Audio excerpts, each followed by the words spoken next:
Webinar में जुड़े सभी लोगों का स्वागत है। आज विज्ञानी मंडल का 140वां वेबिनार है। आज के वक्ता है श्री महेश कुशवाहा साहब, जो पानी के बारे में, पानी का आयुर्वेद में महत्व के बारे में बताएंगे। मैं श्री अनिल भाई पटेल को, अनिल भाई सापरिया को गुजारिश करता हूँ कि कुशवाहा साहब के बारे में कुछ बताएं। नमस्कार अनिल भाई। कुशवाहा साहब का परिचय दीजिए अनिल भाई। हेलो,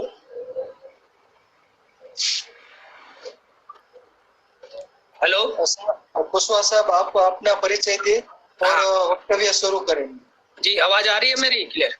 हाँ, आवाज आ रही है। ठीक है। मिताली प्रणाम, और अनिल भैया, बाकी सभी जो हमारे इस ग्रुप में गुरुजन लोग हैं उनको चरण स्पर्श, जितने हमारे दोस्त हैं, भाई बहन, सबको प्रणाम और नमस्कार। तो मैं उत्तराखंड के उधम सिंह नगर जिले गदरपुर, एक यहाँ पे शहर है, वहाँ एक छोटा हुआ, वहाँ से बिलोंग करता हूँ। और हमारा जैसे कार्य, देखिए वैसे तो मैं जॉब करता हूँ एमएनसी कंपनी प्राइवेट में, लेकिन मेरा जड़ी बूटी पे ज़्यादा काम चल रहा है, शोध कर चल रहा है कि जड़ी बूटी की पहचान करना, उसका उपयोग करना, फिर उसका यूज करना। तो अभी क्या है कि जैसे कि जैसे हमने कोई स्पेशल कोर्स आयुर्वेद का नहीं कर रखा है, तो हमारा क्या काम होता है, हम साधु संत जो महात्मा लोग हैं उनके संपर्क में आना, और हमारे जितने बुजुर्ग लोग हैं गाँव में रहते हैं उन लोगों से संपर्क करना, और जो परंपरागत चिकित्सा कर रहे हैं उन लोगों से संपर्क करना, यही अपना काम है। उन लोगों से उनके जो अनुभव होते हैं 60-70 साल के या 50 साल के, उनको ज्ञान को अर्जित करके हम अपना ज्ञान बढ़ाते हैं और आगे लोगों को बताते हैं। यूट्यूब चैनल के माध्यम से भी मेरा लोगों तक बात जाता है, और वैसे भी पर्सनली भी चलता है, और जड़ी बूटी की थोड़ी बहुत खेती करने की कोशिश कर रहे हैं, क्योंकि मार्केट में शुद्धता मिलती नहीं है। तो ये एक पिछले साल से भी चालू चल रहा है, काम चल रहा है। आगे भगवान की कृपा हुई तो बड़े लेवल पे खेती वगैरह होगी, जिससे कि सभी लोगों को हम सप्लाई दे सके। अभी अपने चल रहा है। तो आज का सब्जेक्ट दिया था अनिल भैया जी ने मुझे, जल के बारे में। देखिए, मैं इसके लिए तेलंगाना गया था, वहाँ दत्तात्रेय महाराज जी थे, गुरु जी, तो उनके यहाँ मैं 7-8 दिन रुका था। तो फर्स्ट टाइम में तो देखिए कोई भी व्यक्ति एकदम से किसी विश्वास नहीं करता, सब कुछ नहीं बताता, लेकिन उन्होंने मुझे जल, पानी पीने का तरीका और खाना खाने का तरीका बताया था। और वैसे भी हम लोग जानते हैं कि जो हमारा शरीर का वजन है उसका 70% हमारे शरीर में पानी होता है। तो मेन सबसे पहले देखिए, जल की मात्रा अगर हमारे शरीर में संतुलन में है, भोजन संतुलन में है और दिनचर्या सही है, तो कोई भी बीमारी हमें नहीं आएगी, यानी हम स्वस्थ रहेंगे। और किसी कारण से अस्वस्थ हो गए तो इन तीनों को संतुलन में करके हम अपने स्वास्थ्य को प्राप्त कर सकते हैं। ये आज का रहेगा हमारा उद्देश्य कि इसको कैसे करना, क्या करना है, बताना है कि जल पीना भी एक कला है, और जल खुद अपने आप में बहुत बड़ी औषधि है, जैसा कि आप लोग जानते ही हैं। तो इसलिए जल की पूरे ब्रह्मांड में जल को ही मुख्य माना गया है। देखिए, पंच तत्व जो पंच महाभूत है उसमें जल बहुत जरूरी है, और सबसे ज्यादा हमारे शरीर को आवश्यकता रहती है इसकी कमी से ही बहुत सारे रोग होते हैं। मैं बताऊंगा क्या रोग होते हैं, जल को कैसे शुद्ध करना है और उसको कैसे पिए, वो उससे कि हमारी बीमारियां दूर हों, वो भी मैं आपको बताने वाला हूँ। तो ये देखिए, जल जो मैंने बताया, 70% हमारा जो वजन है उसका जल की मात्रा होती है शरीर में। तो हमें कितना जल पीना चाहिए, इस बात पे बहुत सारी भ्रांतियां हैं, और हमारे गुरुजी तो चैलेंज करते हैं कि वो किसी भी व्यक्ति को ले आए, किसी साइंटिस्ट ले आए, कुछ भी, मैं उन्हें जल से ही सारी बीमारी दूर कर दूंगा। अब उनका फोन नहीं लगा, शाम को मैंने कोशिश करा, वो 75 साल के आसपास से शायद अस्वस्थ हो या अन्य कारण हो। तो इस बारे में मैं आपको करना चाहूंगा। देखिए, एक तो हमारा जल हमारे शरीर को जो कितनी जरूरत है वो बताऊंगा। दूसरा, हमारे ब्लड को, हमारे शरीर को सफाई करने के लिए और पानी एक्स्ट्रा चाहिए, वो भी मैं बताऊंगा कितना चाहिए। लेकिन जो पानी है वो हम पीते हैं, तो लोगों का क्वेश्चन आएगा कि इतना पानी पीने से किडनी खराब होती है, उसका भी तरीका हमारे पास कि कैसे पीना है, क्या करना है, बहुत ही अच्छा रहेगा। और इसमें हम अपने क्वेश्चन भी कर सकते हैं बाद में। तो जितना देखिए, मुझे जो घूम फिर के मैंने सीखा, जितना मुझे ज्ञान है उसके बारे में आपको बताऊंगा। और कोई मेरे पे देखिए टेक्निकल चार्ट या वैसा कुछ नहीं है कि साइंटिफिकली मैं प्रूव करूं। हम जो व्यवहारिक ज्ञान है, जो व्यवहार में हमारे पूर्वज लेते आए हैं या हमारे साथी लोग कर रहे हैं, वो चीज है मेरे पास, वो मैं देना चाह रहा हूँ, ना कि हम किसी चार्ट में फंस के रह जाए या किसी नियम में बंद के रह जाए। तो देखिए, जब आपको पता है कि हमारा ब्लड लेवल जो होता है, पीएच लेवल, जो ब्लड का पीएच लेवल होता है वो 7.3 और 7.4 के आसपास ही रहता है, तो हमारा एक अच्छा माना जाता है। नीचे जाने पे अम्लीय मतलब एसिडिक, और ऊपर जाने पे एल्कलाइन यानी क्षारीय हो जाता है ब्लड की, जो हमारी उसकी प्रवृत्ति है। तो इसी का देखने के लिए देखिए, हमारे गुरुजी का तो कहना है कि जितना व्यक्ति का वजन हो उतने लीटर उसे पानी पीना चाहिए, क्योंकि देखिए 70% पानी तो हमारे बॉडी को रिक्वायरमेंट है वजन का, और 30% में हमारी शरीर की सफाई भी होनी है, जिसमें मल मूत्र पसीना निकलता है। अब यहाँ पे देखिए क्वेश्चन उठा होगा कि इतना पानी हम कैसे पिएंगे और किडनी पे क्या असर पड़ेगा, वो मैं आपको बताऊंगा बाद में।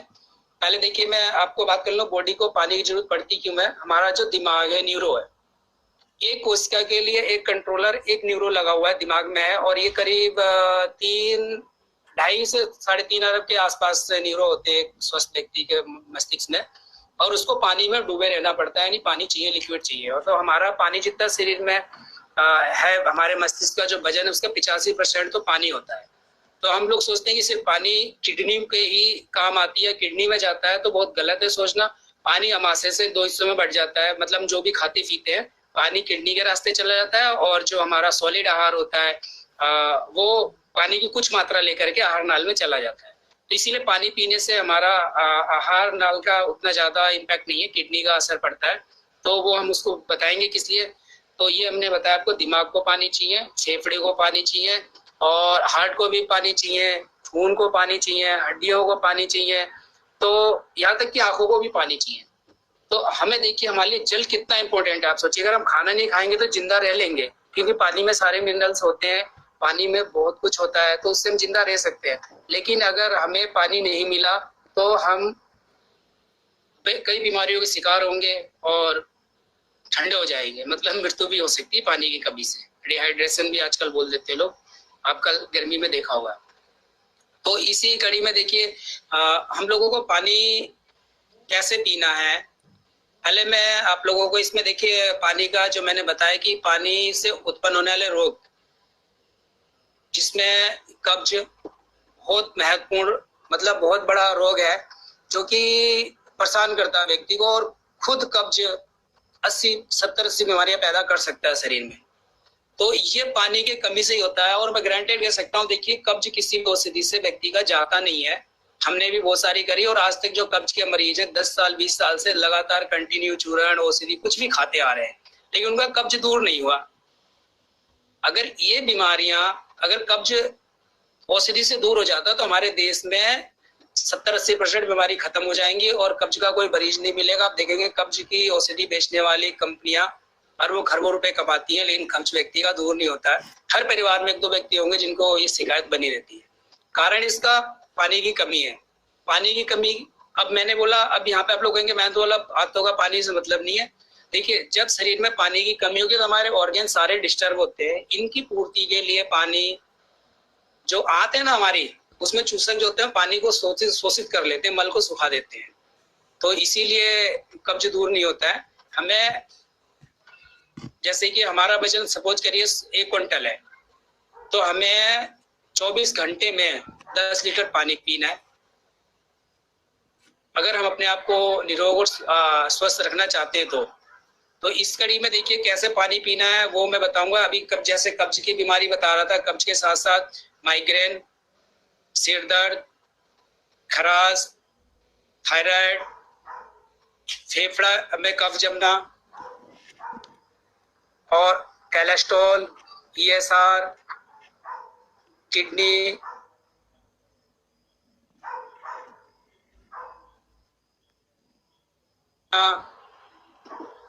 और ऐसे जोड़ों में दर्द होना, और भयंकर बीमारी जो आजकल चल रही है वेरिकोज वेन्स और गैंग्रीन, ये हाथ पैरों में दर्द होना, थकान होना, सिर दर्द होना, आंखों की रोशनी कम होना, ये सब बीमारियां पानी की कमी से ही होती हैं। कहीं ना कहीं पानी इसका इम्पैक्ट रहता है इसका।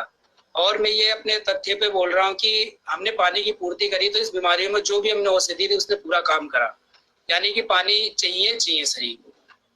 तो इसके लिए देखिए अब ये 1 बाय 1 करेंगे तो काफी टाइम लगेगा कि कैसे चाहिए।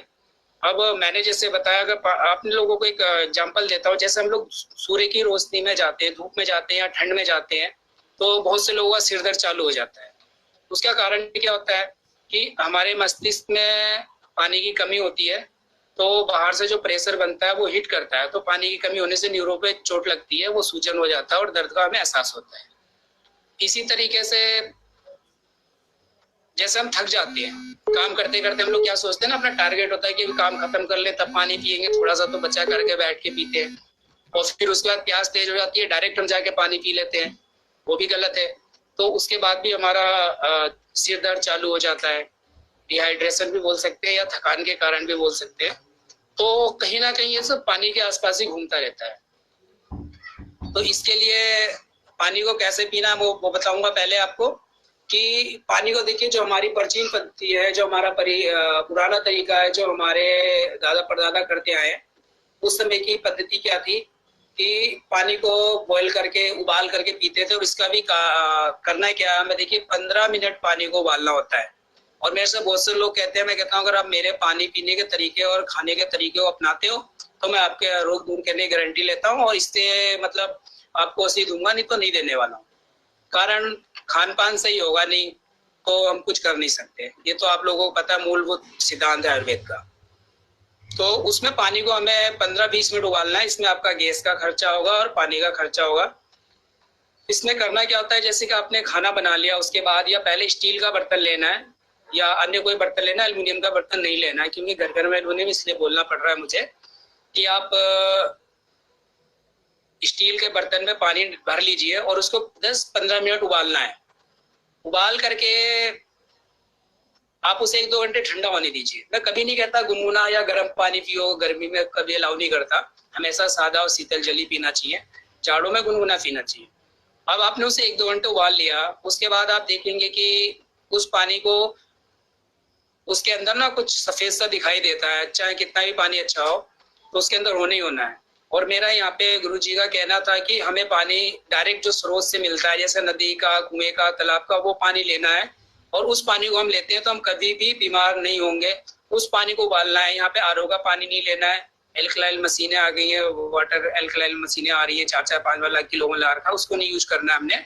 हमको नॉर्मल पानी आज हैंडपंप से जो निकल रहा है उसको ले लीजिएगा, कुएं का वो ले लीजिएगा। बरसात का पानी सर्वोत्तम है, लेकिन वो 1-2% लोग यूज करते हैं। तो इस पानी को उबालना है। उबालने के बाद इसमें से जितने मिनरल्स हमको शरीर को चाहिए वो हमें मिल जाते हैं, बाकी जो वेस्टेज होता है वो अलग होगा। इसमें हमें मार्किन का कपड़ा या गमछा बोलते हैं, जैसे कॉटन का कोई भी कपड़ा आप ले सकते हैं, उसको 4 टाइम्स 3 या 4 टाइम्स फोल्ड करना है। फोल्ड करने के बाद, जैसे कि मैं आपको बता दूं कि मार्किन होता है घरों में दूध दही छानने के लिए, तो इसको 1 टाइम ये हुआ, ये 2 बार हुआ, ये 3 हुआ, ये, और ऐसे करके 4 बार हुआ। इसको रख के इस बार 4 बार फोल्ड करके इसमें पानी छान सकते हैं, या फिर 3 बार तो कम से कम कर ही लीजिएगा। तो ये कई बार फोल्डिंग हो जाता है, 12-13 राउंड चक्कर हो जाते हैं। इसमें माइक्रो फिल्टर लग गया, आप समझ लीजिए। ये हमारा अपना आयुर्वेद का सबसे पुराना प्राचीन फिल्टर हुआ है। और मार्किन बोलते हैं हमारे इधर, तो जो कपड़ा आता है, आपके लैंग्वेज में कुछ बोलते होंगे, तो वहाँ मिल जाता है। उसे एक बार लेने के बाद धो लीजिएगा, उस पर जो माड़ी होती है वो धुल जाएगा। उसको फिर आप सेफ रख सकते हैं और उसको कवर करके रखिएगा कि डस्ट वगैरह ना आए। ये चीज है। तो ये पानी को हमने उबाल लिया, उसके बाद छान लिया। उसके बाद और छानेंगे भी 1-2 घंटे बाद, या रात को अपने खाना बना सोते समय पानी उबाल के रख दो, सुबह छान लो और सुबह फिर उबाल दो, वो शाम को आप यूज कर लो। इस तरीके से आप देखेंगे कि हमें प्योर पानी मिलेगा, शुद्ध पानी मिलेगा। और इस पानी से आप चमत्कार दिखेगा सिर्फ 15 दिन के 10 दिन के अंदर ही दिखेगा आपको। आप करके देखिए, 11 दिन कम से कम करिए, और इसी पानी को पीना है, इसी पानी से आप अपना खाना खाइए तो बहुत बढ़िया है। और साथ में अगर आप ऑफिस में या कहीं बाहर जाते हैं तो 2.5-3 लीटर वाली बोतल रख लीजिए, और इस पानी को घड़े में स्टोर कर सकते हैं। पीतल गगरी, पीतल या जो कांसे की गगरी होती थी उसमें रख सकते हैं, तांबे का बर्तन है उसमें रख सकते हैं, नहीं है तो प्लास्टिक की बोतल में भी रख लीजिए, फ्रिज में भी रख सकते हैं अगर जिसको ठंडा पीने का। लेकिन पानी ये पक गया, पानी है, पक गया। आप समझिए जैसे कि हम भोजन कच्चा नहीं खाते हैं, गेहूं हम चबा सकते हैं, कच्चा नहीं खाते हैं, ज्वार बाजरा कच्चा नहीं खाते, उसको पकाते हैं, तो हम पानी को क्यों नहीं पका के पीते हैं? अनाज हम कच्चा इसलिए नहीं खाते कि हमारे लीवर हाथों को नुकसान करेगा, तो कच्चा पानी हमारी किडनी को नुकसान करेगा, हमारे ऑर्गेन्स को नुकसान करता है।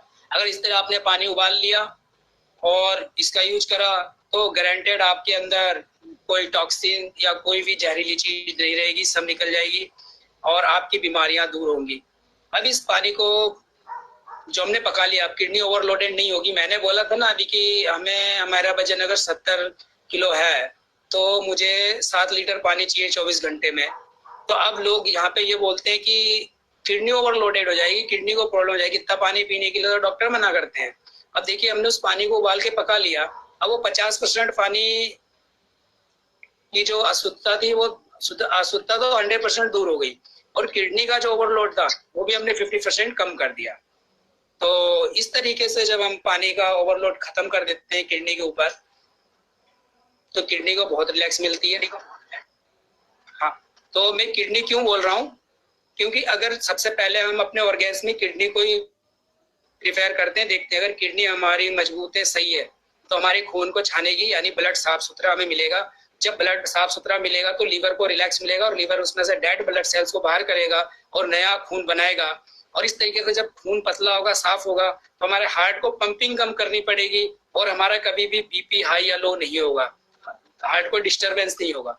अब हार्ट में जब ब्लड का सही शुद्ध मात्रा है तो फेफड़े उसमें ऑक्सीजन भी सही मात्रा में मिला सकेंगे और कभी हमें श्वसन तंत्र संबंधित या श्वास रोग नहीं होंगे। ये चारों का साइकिल चलता है और हमें सबसे पहले किडनी पे ही ध्यान देना चाहिए। तो किडनी के बाद लीवर, लीवर के बाद हार्ट। अगर किडनी डैमेज हो रही है तो लीवर भी कहीं ना कहीं इम्पैक्टेड होगा, ये सत्य बात है और ये चारों का साइकिल चलता रहता है। और अगर हमारा पानी पीने का तरीका सही है तो ये चारों ऑर्गेन्स कभी खराब नहीं होंगे और खराब हो भी गए तो हम इसको पानी शुद्ध करके सही कर सकते हैं। ठीक, अब मैंने आपको बताया पानी, ये तो हुआ वजन के हिसाब से पानी, इतना तो हमारे बॉडी को चाहिए। मस्तिष्क को 85% चाहिए, हमारे ब्लड को 94% पानी चाहिए, हमारे हड्डियों को 23% चाहिए, मतलब इतना वजन का इतना परसेंट उनका पानी होता है।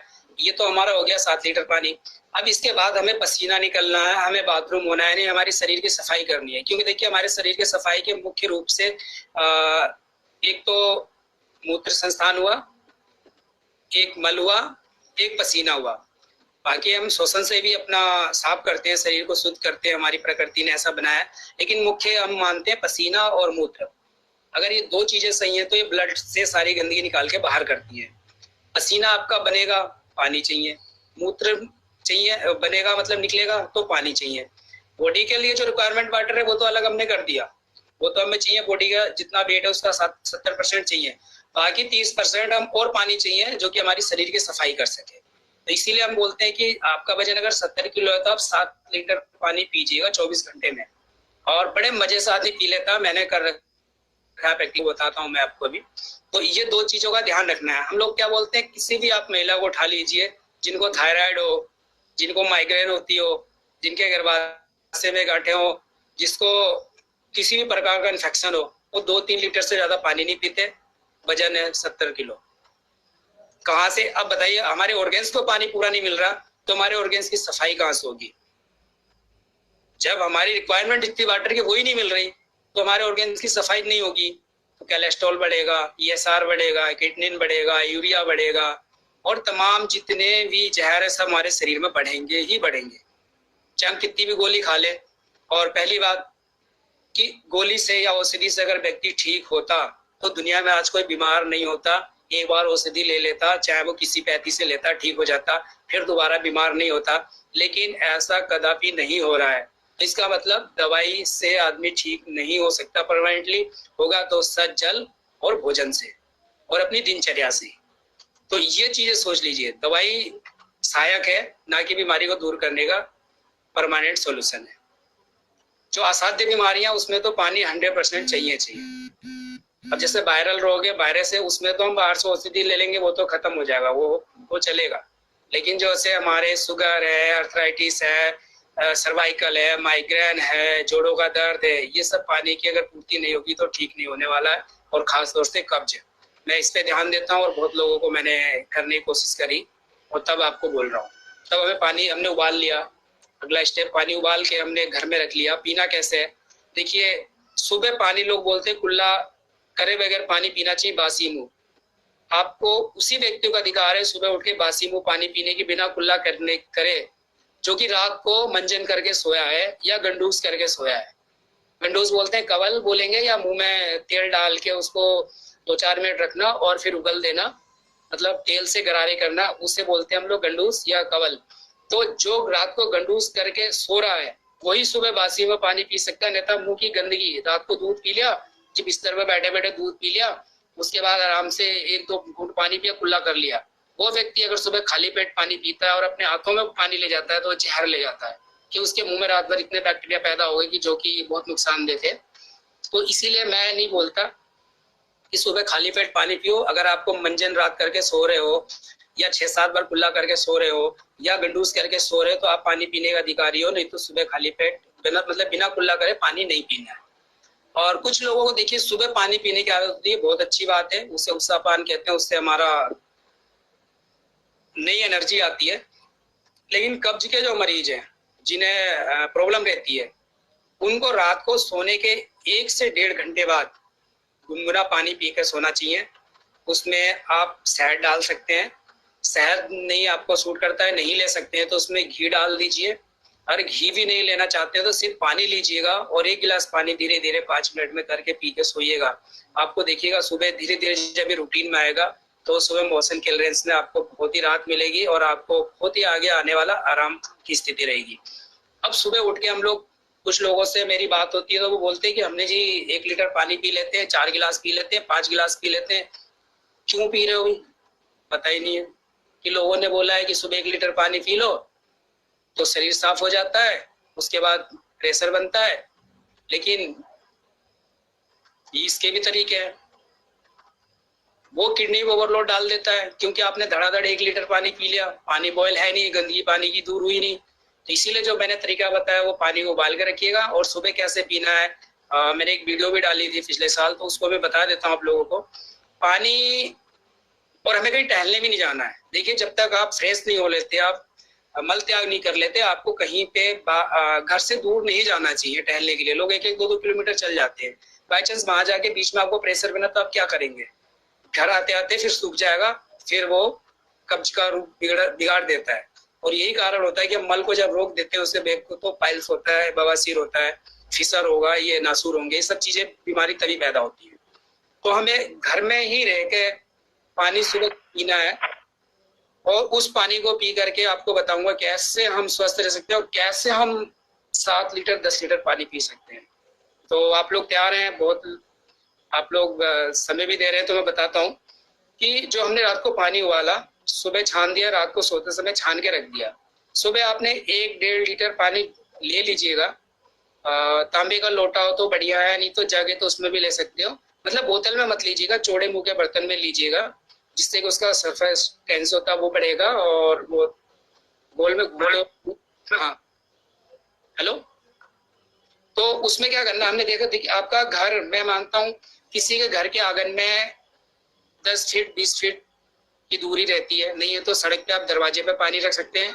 अगर कोई गृहिणी महिला है तो वो अपने कमरे में पानी रख ले, अपने बिस्तर सही करे, जैसे 2 घूंट पानी पिया, फिर 2 मिनट बाद 2 घूंट पानी पिया, फिर अपने काम भी करते रहे, पानी पीती रहे। तो ये आधे घंटे तक करना है।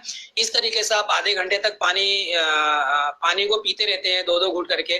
और नहीं भी है तो आप घर के दरवाजे पे एक स्टूल रखिए और उस पर पानी का जग या लोटा रखिएगा और अपने जितना 20 फीट 10 फीट इधर 10 फीट इधर 20 फीट में चक्कर मारते रहिए। और हर चक्कर की वापसी पे आपको 2 घूंट पानी पीना है, बस धीरे धीरे उसको मुंह में लार मिला के अंदर ले जाना है और आप चक्कर लगाते रहिए जब तक कि आपका प्रेशर ना बन जाए। फ्रेश होने का फर्स्ट प्रेशर बनेगा, फिर उसके बाद और पानी पीजिएगा, कुछ चक्कर चलिएगा, आप देखिएगा थोड़ी देर आपको फुल प्रेशर बनेगा, आप अपने आप को रोक नहीं पाएंगे। और तब तक आप आधा 1 लीटर पानी पी चुके होंगे। आप 5 किलोमीटर चलने जाते हैं, 1 किलोमीटर चलने जाते हैं, उतना अपने घर पे चलते रहिए और पानी पीते रहिए। तो आप देखिए आपका यहाँ 2 फायदा हुआ। एक तो आप अपने घर पे ही हैं, आपको उतना ही पानी पीना है जब तक कि आपका प्रेशर नहीं बन रहा है। कोई 2 लीटर 1 लीटर आधा लीटर कोई फिक्स नहीं है। शुरू में आपको ज्यादा पानी की जरूरत पड़ेगी, उसके बाद धीरे धीरे कम होता जाएगा।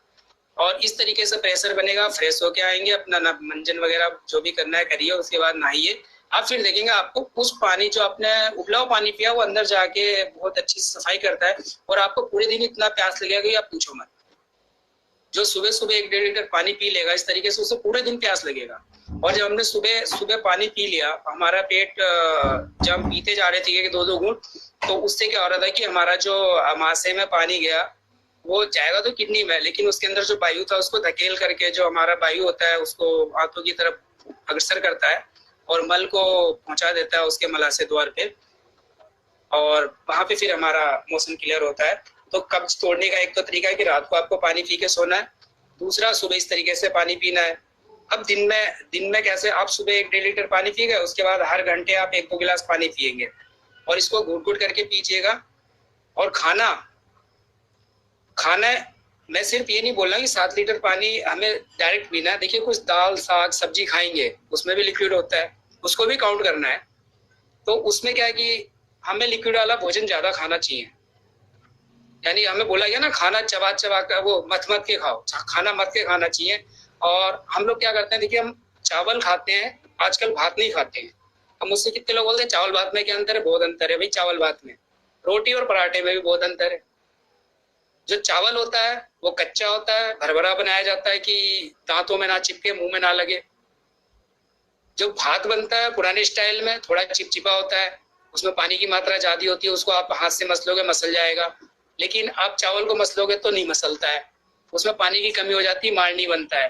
तो इस तरीके से आप देखेंगे हमें लिक्विड वाली चीजें लेनी है, तरीदार सब्जियां ज्यादा खानी है। साउथ में देखिए गर्मी ज्यादा होती है तो वहाँ के लोग हर चीज में तरी वाली सब्जी ज्यादातर वहाँ चलती है, सूखी तो बहुत कम होती है घरों में, तो उसका उन्हें बेनिफिट्स मिलता है। और वहाँ के लोग इसीलिए देखेंगे कि नॉर्थ इंडिया के मुकाबले वहाँ पे बहुत कम मरीज हैं इन चीजों के, शुगर के कम होंगे। जो गांव देहात में शुगर तो नॉर्थ इंडिया में एवरेज बहुत ज्यादा है, साउथ में कम है, क्योंकि वहाँ का हर चीज में रसीलापन है, पानी है, लिक्विड है। यहाँ पे लिक्विड कम है। हम लोगों की सूखी सब्जी और दाल भी बहुत गाढ़ी, और दिन भर मतलब रोटी ज्यादा खाते हैं तो इसके साथ तरीदार सब्जी होता नहीं। साउथ में चावल ज्यादा खाते हैं तो तरी वाली चीजें चलती हैं, तो इसका असर पड़ता है। तो पानी भी आप काउंट करेंगे अपने खाने में जो आप। और दोपहर में देखिए पानी के साथ भोजन का थोड़ा बता दूं कि अगर आप जिस तरीके का काम करते हैं उस तरीके का आपको भोजन करना चाहिए। आप अगर हार्ड वर्क कर रहे हैं तो आप कुछ भी खा सकते हैं, कार्बोहाइड्रेट भी ले सकते हैं, प्रोटीन भी ले सकते हैं, चलेगा। लेकिन अगर आप एक दुकानदार है तो आपको सुबह तो भरपेट खाना खाना है, लेकिन दोपहर में आपको घर से लंच ले जाने की जरूरत नहीं होनी चाहिए। आप फल या रस लें, नहीं है आपके पास फाइनेंशियल प्रॉब्लम है तो आप नींबू ले लें, 1 गिलास पानी लें, उसमें आधा 2-3 चुटकी जीरा पाउडर घर का पिसा हुआ भुना हुआ डाल दें, थोड़ा सेंधा नमक डाल दें, 1 आध नींबू का रस निचोड़ें और उसको पी लें। तो दोपहर में आप लिक्विड पे ही रहें, आप देखेंगे आपका जो एक्स्ट्रा फैट है, वजन है, वो कम होगा। और वजन कम होने से आपको पता है कि कितनी बीमारियां भाग जाती है। ये चीज है। मैं उन दुकानदारों को लिख रहा हूँ जो बैठे रहते हैं, जिनके 4-5 बंदे होते हैं, भाई ये दे दे वो दे दे, वो खाना भी खूब खाते हैं। और मतलब मैं ये नहीं कह रहा कि नहीं खाएं, मतलब काम के हिसाब से भोजन करना है। जल की मात्रा बढ़ा देंगे तो भोजन की जरूरत कम पड़ेगी। और आजकल ये मल्टीनेशनल कंपनी कर रही है जो सुबह सुबह सैक बैग पता नहीं क्या क्या पिलाती रहती है, जूस वगैरह, तो उनका काम भी यही है। और इसी तरीके से जो हमारे स्टूडेंट हैं या ऑफिस वर्क कर रहे हैं, जो कंप्यूटर पे बैठे रहते हैं, जो हार्ड वर्क करते हैं, उन्हें ज्यादातर जो ड्राई फ्रूट्स है, बादाम उदाम हो गया, किशमिश हो गया, इन चीजों को लेना चाहिए। और दोपहर में तो सबको ही नींबू पानी लेना चाहिए। और एक चीज का ध्यान यहाँ पे बता दूं कि जो छाछ और मट्ठा है गर्मियों में तो ले सकते हैं, लेकिन 2 बजे के बाद ना ले तो बढ़िया, सुबह सुबह ले तो अच्छा रहता है। यह मैंने पानी के बारे में बताया था। अब पानी से देखिए कैसे हम लोगों को दूर करें। कब्ज का मैंने आप लोगों को बता ही दिया। माइग्रेन है वो भी पानी की कमी से होता है। आपने देखा होगा कि हमारे बुजुर्ग लोग जो थे या आज भी हैं कि गमछा लेके चलते थे, अंगोछा लेके चलते थे, चाहे वो करोड़पति हो, चाहे झोपड़ी में रहते हो, चाहे महल में रहते हो, यानी उनके कंधे पे एक कपड़ा होगा जिसको ये अंगोछा या गमछा बोलते हैं, इस टाइप का। ये किस लिए होता था मैं आपको बताऊंगा। और मैंने भी पूरे इस कोरोना काल में भी इसी का यूज करा, मास्क वगैरह यूज नहीं करता, कहीं पे भी जाता हूँ तो लेके जाता हूँ। इसको जाड़ों में भी सिर पे डालना होता है, गर्मी में भी, कारण कि हमारा जो यहाँ सिर है ये सबसे ज्यादा, अगर गर्मी का सीजन है तो भी सबसे ज्यादा संपर्क में आएगा। और कान जो हमारा यहाँ से वायु का प्रवेश भी होता है। आपको बताऊं, यहाँ से जब हम चलते हैं स्पीड से तो जब लगता है जैसे हम बस के पास बैठते हैं तो सिर दर्द होने लगता है, तो उस समय वायु जो होती है हमारे कान में हिट करती है और कान के पीछे जो हमारी नसें होती है उनको स्वेलिंग हो जाती है, हिट करने से वही दर्द होता है।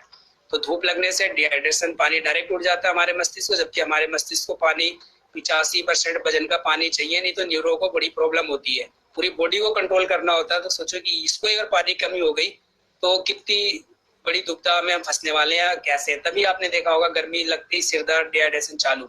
माइग्रेन भी पानी की कमी से इसी वजह से। सिर दर्द तो ये माइग्रेन और सिर दर्द में थोड़ा अंतर होता है। सिर दर्द कहीं भी हो सकता है, माइग्रेन कान के पास से शुरू होता है और ये ऐसे होते होते होते तो फिर आधा होगा या फिर पूरा हो जाता है। और जो सिर दर्द है वो सिर दर्द होता है और या नसों में जाता है, पीछे गर्दन तक जाता है सिर दर्द। और इसके बाद अगर यही हमारी प्रॉब्लम रहती है तो सर्वाइकल भी हो जाता है, जिसमें पानी की कमी होती है। तो इन चीजों के लिए देखिए, मैं सिर के लिए सब ज्यादा बोलता हूँ। तो गर्मी में जा रहे हैं तो भी आप सिर पे कपड़ा डालिए, जाड़े में जा रहे हैं तो भी डालिए, और कान में रुई ठूस लीजिए, मतलब रुई डाल लीजिए। अगर आप बाइक से जा रहे हैं तो जैसे आप बस से जा रहे हैं, जैसे खिड़की किनारे बैठने की आदत होती है ट्रेन में, तो कान में रुई डाल लेंगे तो हमारा जो ईड़ा पिंगला नाड़ी है उस पर असर नहीं पड़ता है, नहीं तो उससे भी, हवा लगने से भी होता है सिर दर्द। ये 3-4 कारण होते हैं। अब देखिए पानी से कोलेस्ट्रॉल कैसे बढ़ता है। मैं तो कोलेस्ट्रॉल की प्रॉब्लम बहुत है आजकल लोगों को, शुगर की प्रॉब्लम बहुत है। जब मैंने आपको बताया पानी हमारे किडनी को चाहिए, लीवर को चाहिए, जब हमारा ब्लड नॉर्मल कंडीशन में रहेगा तो ये बीमारियां नहीं होंगी, कोलेस्ट्रॉल नहीं बढ़ेगा, ESR नहीं बढ़ेगा, किडनी नहीं बढ़ेगा, यूरिया नहीं बढ़ेगा। तो ये चीजें हैं। अब वजन तो हमारा 90 किलो है, पानी पी रहे हैं 3 लीटर, तो सारे बॉडी के पार्ट जो अंदर है हमारे मुख्य सब डिस्टर्ब होंगे ही होंगे। कोई नहीं रोक सकता, कोई औषधि नहीं रोक सकती और बीमार होने से। तो ये चीजें, तो आप लोग पानी का सेवन करिएगा। पानी कैसे करना उबाल के, वो मैंने आपको बता ही दिया है, और कैसे पीना है, दिन भर में घुट घुट करके पीना है। और एक चीज और मैं आपको बता दूं, यहाँ पे बहुत क्लियर कट है, मैं 2 साल से इस पे काम कर रहा हूँ कि पानी पीने के ऊपर भी बहुत सारे मत आ गए। देखिए मैं भी एक पंचगव्य सिद्धक भी हूँ। हमने भी राजीव ऋषि संवर्धन गौशाला केंद्र में रहे 8-9 दिन और ट्रेनिंग लिए पंचगव्य का। तो देखिए हमारे जो श्री राजीव थे उन्होंने ये बोला कि 45 मिनट बाद पानी लेना चाहिए। और आप खुद जानते हैं कि वो भी हमें सिखा रहे थे। जैसे बच्चों को डराया जाता है कि बेटा ये मत खाना, नहीं तेरे पेट में बीज चला गया तो पौधा उग जाएगा, या ऐसा करेगा तो ऐसा होगा। बच्चे देख तेरे मुंह पे बिल्ली ने सुबह वो कर दिया, गंदगी कर दिया, मुंह नहीं धोया था। तो बच्चों को ऐसे हम करते हैं। वो अभी हमें उंगली पकड़ के चलना सिखा रहे थे। और असली बात तो वो बाद में हमें बताने वाले थे, लेकिन हमारे बीच रहे नहीं, तो ये प्रॉब्लम हुई। तो जो 45 मिनट या 1 घंटे का पानी पीने का लॉजिक है वो कहीं समझ में नहीं आता, मेरे व्यवहारिक रूप में नहीं है। और ना ही कोई डाइट चार्ट किसी को बनाना चाहिए। कारण उसका मैं आपको बता देता हूँ। देखिए पानी 45 मिनट बाद या 1 घंटे बाद कोई नियम फिक्स नहीं है। हमारी बॉडी खुद पानी मांगती है, जब मांगे तब पानी देना चाहिए। सपोज करिए, आपको एग्जांपल बताता हूँ कि हमने चने की रोटी खाई या सत्तू खाया या मूली का पराठा खाया, तो हमें प्यास 15 मिनट में लग जाएगा। जाहिर सी बात है, लगना ही लगना है प्यास, कोई रोक नहीं सकता। नमकीन वाली चीजें खाई हैं, मीठी चीज खाई है, जलेबी खाई है। अब हम कहें कि जी हमने तो ऐसी चीजें खाई और 1 घंटे बाद पानी पियेंगे, तो ये बात गलत है। जब आपको बॉडी मांगे तब पानी दे। लेकिन क्यों जठरग्नि इम्पैक्ट ना हो, इसके लिए हमें क्या करना है कि पानी को धीरे धीरे घूट घूट पीना है, और 4-5 घूट में ही हमारा प्यास बुझ जाएगा। कोई जरूरी कि हम 1 लीटर 1 गिलास पानी पिए। हो सकता है हमें आधे कप पानी में, 20 ml पानी में, 50 ml में पानी से ही हमारा काम चल जाए, हमारी प्यास बुझ जाए। यानी कि हमें पानी बहुत स्लो पीना है, उसको चबा चबा के खाना है, पीना नहीं खाना है। तो हमारी अग्नियों पे, जठर अग्नि हो चाहे कोई सी अग्नि, उस पर कोई फर्क नहीं पड़ेगा। पानी पीने का ये तरीका है। आपने दाल चावल खाया है, आपने रायता खाया है, तो आपको 1 घंटे तक भी पानी नहीं पियेंगे तो चलेगा। तो ये पानी पीने का तरीका मैं फिक्स नहीं करता कि इतने मिनट बाद, इतने घंटे बाद पियो। आपके भोजन पर डिपेंड करता है कि आपको कितनी देर बाद पानी पीना है, यानी जब प्यास लगे तब पानी पियो। और इसी तरीके से अगर एक साउथ का बंदा है, वहां टेम्परेचर हाई रहता है, उसको पानी का प्यास ज्यादा लगेगा। एक कश्मीर में बैठा है, उससे कह रहे हैं जी तू तो 45 मिनट बाद पानी पी रहा है, उसका चल जाएगा। साउथ में अगर कोई खारा गर्म चीज है और गर्मी में ऐसी परेशान है, तो वो क्या करेगा? 1 घंटे तक पानी का इंतजार करेगा, डिहाइड्रेशन हो जाएगा, प्रॉब्लम हो जाएगी उसको। तो इसीलिए इस चीज का ध्यान रखिए कि फिक्स कोई भी नियम नहीं है। जैसा आपका देश है, जैसा आपका वातावरण है, जैसा आपका मतलब एरिया है, एनवायरमेंट, वातावरण, उस हिसाब से आपको पानी की मात्रा डिसाइड करनी होती है। पानी पीने का तरीका डिसाइड करना होगा आपको। पानी की मात्रा भी और मतलब कितना पीना है, और कब कब पीना है आप खुद डिसाइड करेंगे, कोई दूसरा आपको नहीं बता सकता। और आपके लिए डाइट चार्ट, जो बहुत लोग बोलते हैं डाइट चार्ट बना दो खाने का, वो दूसरा कोई भी नहीं बना सकता। अब मैं कश्मीर वाले बंदे को बोलूं कि तू भाई रोज नारियल पानी पी, तेरी किडनी के लिए फायदा बताओ, कश्मीर में नारियल नहीं होता, साउथ में होता है, उसको डबल पेमेंट करके एक तो वो चीज खरीदनी पड़ेगी, उसके लिए वो चीज सही है जो वहां पैदा होती है और जो पानी की पूर्ति करे, ना कि साउथ वाले को। तो ये हम लोगों में बहुत भ्रांतियां फैल गई हैं, इतना बना दिया गया है कि हम अनर्गल दुगने पैसे खर्च कर लेते हैं और फिर भी हम स्वस्थ नहीं रहते। तो जो चीज जहां पैदा हो रही है उसका सेवन करिए और अपने हिसाब से करिए, ये मेरा मानना है। तो इसमें जल के ऊपर कुछ ज्यादा तो अब रह नहीं गया मुझे लग रहा है। तो इसमें देखिए जो बीमारियां थी उसमें देखिए जो मैंने बताया था, आंखों की रोशनी कम होना, मोटापा बढ़ना। पानी आप ज्यादा पिएंगे तो जाहिर सी बात है कि आप खाना कम खाएंगे, सॉलिड भोजन कम लेंगे, तो मोटापा कम होगा। अब देखिए मोटापा क्या चीज आती है इसमें, मोटापा, चलो अभी तो समय, मोटापा क्या है कि कुछ अलग से कोई चीज नहीं है। हम जो खाते हैं कुछ चीजें 4 घंटे में पच जाती हैं, कुछ चीजें 6 घंटे में पच जाती हैं, कुछ चीजें 24 घंटे भी लेती हैं भोजन को जो पचने का तरीका है। तो हम जैसे फल रस लेते हैं तो 4-5 घंटे में हमें इससे एनर्जी मिल जाती है, हमने कोई सॉलिड चीज खाई तो 6-7 घंटे या 4 घंटे बाद मिलेगा। और जो मीट वगैरह खाते हैं उनको 8 से 24 घंटे भी लग सकते हैं पचने में। हमने कोई चीज खाया और उसके 1-2 घंटे बाद फिर कोई चीज, हमने फ्रूट्स या कोई चीज खा ली, तो उससे हो सकता है हमें एनर्जी पहले मिल गई, जो सुबह वाला था वो पचा नहीं, वो बाद में पचा, तो क्या हमें एनर्जी की जरूरत है नहीं, तो वो चर्बी बन के इकट्ठा हो जाती है और वही धीरे धीरे वजन का रूप ले लेती है, फैट बन जाता है। और एक चीज और हमने सीखा है कि 85% भोजन जो हम करते हैं, जो उससे एनर्जी उत्पन्न होती है, 85% उस भोजन को पचाने में ही खर्च हो जाती है, सिर्फ हम 15% के लिए खाते हैं। यदि हमने 100 कैलोरी खाई है तो हमें 15% कैलोरी मिलेगी, 80 से 85% कैलोरी उसको पचाने में ही खत्म हो गई।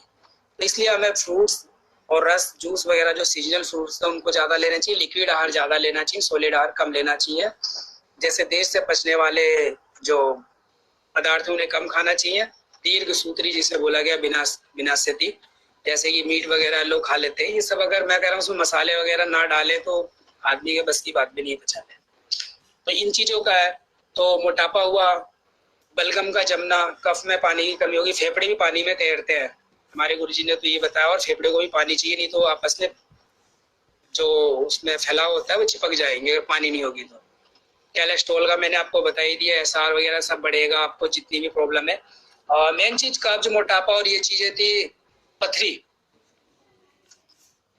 जो है वो भी एक पानी कम पीने का कारण है कि पानी गाढ़ा हो जाता है, वहां से फिल्टर नहीं हो पाता।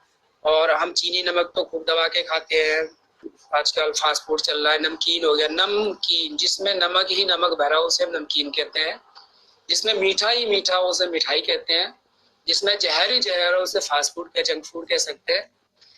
तो ये खाने का मतलब क्या है कि अपनी किडनी को ओवरलोड करना। देखो हम पानी पीने के लिए लोगों बोलते हैं किडनी पे जोर पड़ेगा, लेकिन ये चीजें खाएंगे तब कहेंगे, तब नहीं सोचते कि जोर पड़ेगा। और गर्म चीजें खाएंगे, गर्मियों में मीट खा रहे हैं और पता नहीं क्या क्या खाते रहते हैं, तो बोलेंगे गर्म है। अगर हम कोई औषधि बोलते हैं तो बोलते हैं गर्म है कि ठंडा है।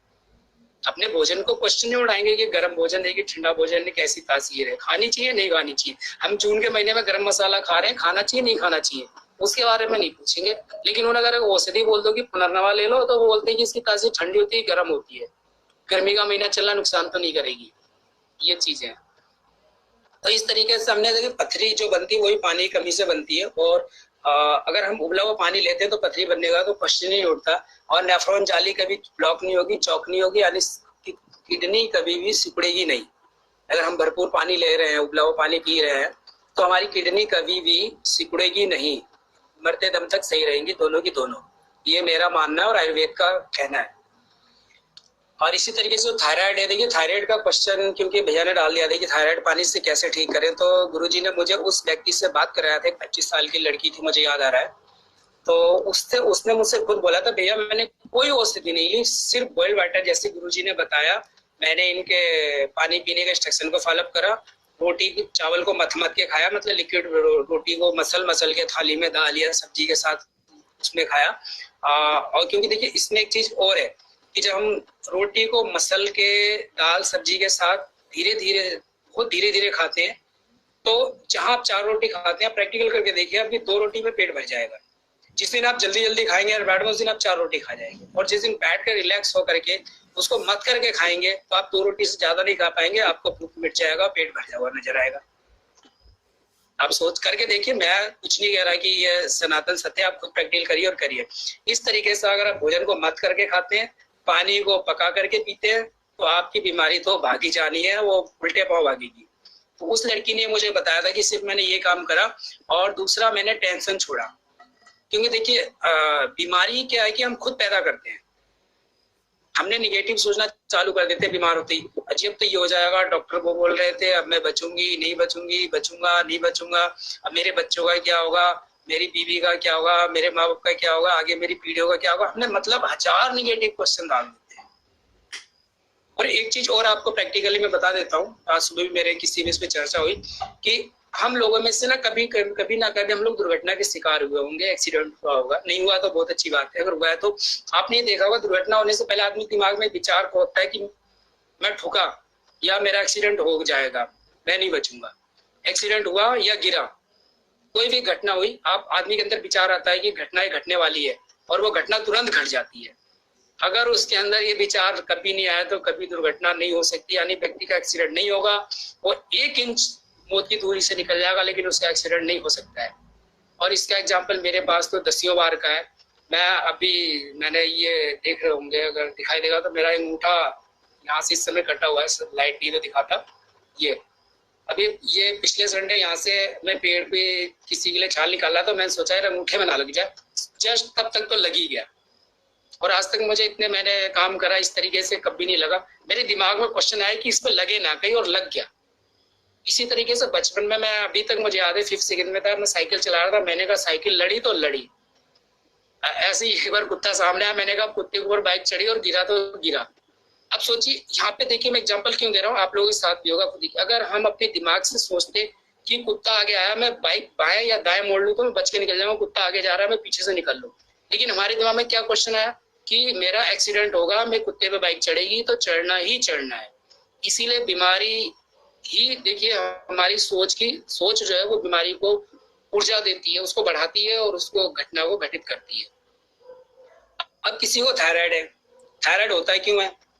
थायराइड का मेन कारण जो मुझे पता चला, देखिए वैसे तो साइंस में लोग क्या बोलेंगे मुझे नहीं पता है, मैं तो व्यवहारिक ज्ञान रखता हूँ और वही बताऊंगा आपको कि जो औरतें घुटन भरी जिंदगी जीती हैं, जो खुल के अपनी जिंदगी नहीं जी पाती, औरतों को ज्यादातर होता है, उनके लिए बहुत टेंशन होती है, घर पे परिवार संभालना होता है, बच्चे देखने होते हैं, पति को देखना होता है, बहुत कुछ होता है, और वो तनाव में रहती हैं। और तनाव को दूर करने के लिए उनके जो नाक कान, जो हमारे पुराने जेवर थे, वो पहनना छोड़ दिया है, तो और आजकल उसका भी असर पड़ता है कि हमेशा वो डिस्टर्ब रहती है। तो इस तरीके से जो थायराइड है, जो हंसमुख महिलाएं होंगी उनको नहीं होगा। कुछ होती हैं ऊपर से तो हंसमुख दिखती है, अंदर से नहीं होती है। तो घुटन भरी जिंदगी नहीं जीना चाहिए, और हमें अपने बैग को नहीं रोकना चाहिए, जो हमारे अपने बैग को रोकता है। जैसे कि आप देखिए आजकल क्या है कि टीवी में रोने का सीन आया, तो आदमी के आंख से आंसू निकलने होते हैं, जैसे आंखों से जो हम देखेंगे वो हमारे मस्तिष्क ग्रंथि रस देगा। अब वो रस को हमने रसपान नहीं किया, या हमने उस बैग को अपने शरीर से बाहर नहीं निकाला, तो क्या होगा, अश्रु ग्रंथि तो यहाँ से सक्रिय हो गई, मस्तिष्क ने कर दिया, लेकिन हमने आंखों से नहीं निकलने दिया कि यार हमारे भाई मम्मी पति देव बच्चे देखेंगे तो क्या कहेंगे, मम्मी देखो टीवी सीरियल लेकर रो रही है। तो वो कहाँ जाएगा, गले में, गले कहाँ जाएगा, थायराइड होते हुए निकलेगा, वो थायराइड को अटैक करके चला जाता है, वो थायराइड को अटैक करता है। और ये स्थिति अगर बार बार रहेगी तो एक दिन उसके थायराइड में सूजन आ जाती है, हाइपर कुछ भी हो सकता है। और जो अधिकतर इसका कारण है मस्तिष्क, जो थायराइड रोग है मस्तिष्क की वजह से ही होता है। मस्तिष्क उत्तेजित रहेगा, मतलब टेंशन में रहेगा, तनाव में रहेगा, तो थायराइड बढ़ेगा। और जिन महिलाओं को नींद न आने की समस्या है, चिड़चिड़ापन है, उनको घबराहट होती है, उनके हाथ पैर में कंपन होती है, तो उनके थायराइड बढ़ने के बहुत चांस है, और ये थायराइड के ही लक्षण होते हैं। तो इसीलिए हम बोलते हैं कि आदमी को हंसमुख रहना चाहिए, टेंशन नहीं लेना चाहिए। हमारे हाथ में कुछ भी नहीं है। मैं अभी सोचूं कि मैं आराम से सो जाऊं तो मेरे बस की बात नहीं, मतलब प्लानिंग क्यों सोचूं, जो मेरे बस में उसको सोचना चाहिए। हमें बड़े बड़े ख्वाब ही नहीं देखने चाहिए, जो वास्तविकता है उसमें जीना चाहिए आदमी को, मतलब कहना चाहो तो इन चीजों का है। तो कंपटीशन नहीं करना चाहिए किसी से, भाई हम क्यों दूसरे से करें। तो अपने दिमाग में अगर तनाव कम है, टेंशन नहीं है, अपना मस्तिष्क स्वस्थ है, तो आप सोचिए थायराइड नहीं हो सकता। और अपने जितने बैग है, आंख से आंसू निकलना, हंसने का मन कर रहा था खूब हंसो, रोने का मन कर रहा है खूब रो। पहले की औरतें थायराइड नहीं होता था, क्योंकि देखिए उनके शादी ब्याह कोई गांव में होता था तो पूरे तन मन धन से गीत गाना, एक सप्ताह पहले से काम करना, नाचना गाना सब चालू हो जाता था। आजकल सिर्फ फॉर्मेलिटी होती है, महिला संगीत, बाकी तो पता है आपको वहां भी क्या होता है, सब शो होता है, दिल से कुछ नहीं होता है। इसी तरीके से कोई किसी के गेस्ट आते थे, माँ बाप भाई बहन आते थे, तो महिलाएं रोती भी थी, सारा टॉक्सिन निकल जाता था पूरे महीने 2 महीने का, तो उनके अंदर दिमाग में सफाई हो जाती थी। लेकिन आजकल नहीं हो रहा है, और यही गंदगी जाके हमारे थायराइड को अटैक करती है। अब पानी की पूर्ति होगी तो दिमाग हमारा स्वस्थ रहेगा, टेंशन नहीं होगा, सिर दर्द नहीं होगा, तो इसलिए थायराइड भी नहीं होगा। तो ये मेरा मानना है। मैंने गुरुजी से बात मेरी हो नहीं पाई इस पे, तो यही कारण है कि पानी हम देते हैं तो थायराइड भी बीमारी जाएगी। और थायराइड भी उन्हीं महिलाओं को होती है, आप लोग सर्वे करके देख लीजिएगा, आप लोगों के पास आते होंगे थायराइड के मरीज, तो आप लिखित महिलाओं को डाटा बनाइए, आपको पता चल जाएगा। तो ये चीजें थायराइड की थी। इसके बाद वेरिकोज वेन्स पर मैं थोड़ा बोलना चाहूंगा, अगर आप लोगों का समय तो। वेरिकोज वेन्स भी देखिए पानी की कमी से होता है, फिर नसें सूखने लगती है पैरों की। होता क्या है कि जो ब्लड का गंदा ब्लड है, पैर का गंदा ब्लड, वो वापस हार्ट में नहीं आ पाता, तो वह नया ब्लड जाएगा कैसे। एक तो ब्लड में एसआर बढ़िया, वो बढ़िया कोलेस्ट्रॉल तो गाढ़ा हो गया, क्योंकि शुगर वाले मरीज को ज्यादा वेरिकोज वेन्स, या जो आजकल खड़े होके काम करते हैं उनको भी ज्यादा रहता है। तो इसके लिए हमने एक तरीका बनाया कि मैं पहले औषधि देता हूँ, बाद में उन्हें बता देता हूँ कि पानी की मात्रा की कमी नहीं होना चाहिए। हर किसी को बोलता हूँ, किसी भी बीमारी में जो असाध्य बीमारी है, पैर के नीचे तो तकिया लगा के सोए, और पानी भरपूर मात्रा में पियेंगे तो जो ब्लड हमारा हल्का फुल्का रहेगा तो तैरता रहेगा, ब्लड फ्लो पूरा रहेगा, तो गंदा पैर का जो ब्लड है वो हार्ट में जाएगा, हार्ट मतलब लीवर, हार्ट में जाकर के वहां से लीवर ओवर किडनी उसको छान करके फिर नया ब्लड देते रहेंगे, तो वहाँ ब्लड जमने का मतलब ही नहीं होता। वेरिकोज वेन से क्या, ब्लड का रुकावट। ब्लड का रुकावट क्यों है, गाढ़ा हो गया है, गंदगी हो गई है, किससे साफ होगी, पानी से, सिंपल सी बात। इसी तरीके से गैंग्रीन है, गैंग्रीन का जख्म, वहां का गंदा खून वापस आता नहीं है, पैर काले पड़ जाते हैं, उंगलियां काली पड़ जाती हैं, तलवे काली पड़ जाते हैं, मतलब जहां जख्म होगा वो सड़ने लगता है। तो किसकी कमी हुई, पानी की। तो इसीलिए गैंग्रीन वाले मरीज को पानी खूब पिलाओ, और उसके पैर के नीचे उसकी भी तकिया लगाओ। और इसका एक पुराने हमारे लोग थे, हमारे पहले बहुत जंगल थे, लेकिन जो गृहस्थ लोग थे वो कभी तखत पे नहीं सोते थे, बेड पे नहीं सोते थे, खटिया पे सोते थे, क्योंकि हम उससे हमारा कमर लचीला होता था, पैर भी ऊंचाई पे होते थे, सिर भी ऊंचाई पे होता था, पेट को कम ब्लड चाहिए, मतलब ज्यादा ब्लड चाहिए सो में हमारे खानों ने पचाने के लिए, तो इस तरीके से चलता रहता था। सिर और पैर बराबर ऊंचाई पे होते थे तो ब्लड का सर्कुलेशन सही बना रहता था। आज की डेट में हम बेड पे सोते हैं, नीचे से एंटी फोर्स लगता है, मतलब जितना हम इसको मारेंगे इतना नीचे से भी फोर्स लगता है, और रीढ़ की हड्डी पे हमारे दर्द होता है, इसलिए रीढ़ की हड्डी L6 L4 सब गैपिंग और ये सब दर्द की बीमारियां चल रही है, वो अलग सब्जेक्ट है। तो पानी की कमी से गैंग्रीन बताया मैंने कैसे होता है, और वेरिकोज वेन्स के तो पानी की पूर्ति करिए, दोनों बीमारी भी होगा। इसके बाद आप औषधि दीजिए, मैं नहीं कह रहा कि औषधि मत दीजिए, आपको मतलब रिजल्ट मिलेगा ही मिलेगा, ये कह सकता हूँ। जोड़ों का दर्द है, क्या हुआ जी, यूरिक एसिड बढ़ गया। क्यों बढ़ गया भाई, शरीर से बाहर नहीं निकला, कहाँ से निकलेगा, बाथरूम से निकलेगा, पसीने से निकलेगा। अब पानी कम पी रहे हो तो बाथरूम पेशाब, ना तो बाथरूम होने वाला है, पेशाब आने वाला, ना ही पसीना होने वाला है, तो यूरिया कहाँ घूमेगा, ब्लड में। यूरिक एसिड उसको हिंदी में बोलते हैं अम्लपित्त बोलते हैं शायद, अम्लपित्त। या हमारा क्या है कि ब्लड जो है पीएच लेवल घट जाता है, और यूरिया भी आपने देखा होगा, किडनी देखा होगा जो बढ़ जाता है, ये भी एक दिन में तो बढ़ता नहीं है। ये जो हमारे शरीर से गंदगियां नहीं निकलेंगी तो बढ़ेगा, और गंदगी निकालने के लिए पानी ही नंबर 1 है। औषधियां बहुत बाद में आती हैं, भोजन और पानी। जीभ पे कंट्रोल कर लो, पानी का सेवन कर लो, साथ में औषधि ले लो, आपकी सारी बीमारी दूर हो जाएगी। और इस तरीके से देखिए, जो का दर्द हो गया, और पैरों के तलवे में गोखरू होते हैं, वो भी ब्लड में गंदा ब्लड वहां से ऊपर नहीं आ पाता, इस वजह से होता है। इसके लिए हमने कुछ लोगों को अलसी खिलाया, फ्लैक्सीड, और साथ में पानी का सेवन कराया, तो उनके गोखरू, नाखून सड़ना, नाखून का गलना, ये सारी बीमारी ठीक हो गई। फेफड़े का कैंसर है, वही पानी की कमी से होता है। अगर पानी पूरा नहीं मिलेगा तो कैंसर ठीक नहीं होगा, चाहे कितनी औषधि कर लो। लीवर के रोग है, वो भी सब पानी अगर नहीं मिला तो ठीक होने वाले नहीं है। अनिद्रा भी पानी की कमी से होता है। तो ये चीजें कुछ है जो पानी की कमी से है। बाकी